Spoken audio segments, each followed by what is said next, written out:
You ask Tiger to solve.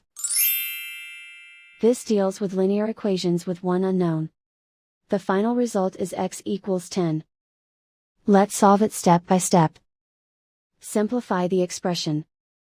Expand the parentheses. Multiply the coefficients. Simplify the arithmetic. Combine like terms. Group all x terms on the left side of the equation. Subtract 14x from both sides. Group like terms.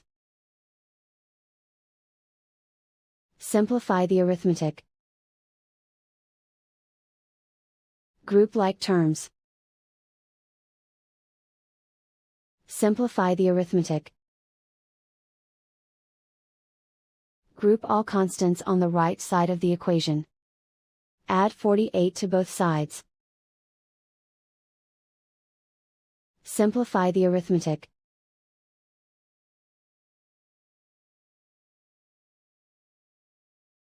Isolate the x. Divide both sides by 5.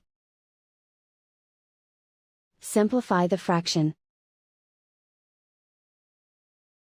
Find the greatest common factor of the numerator and denominator.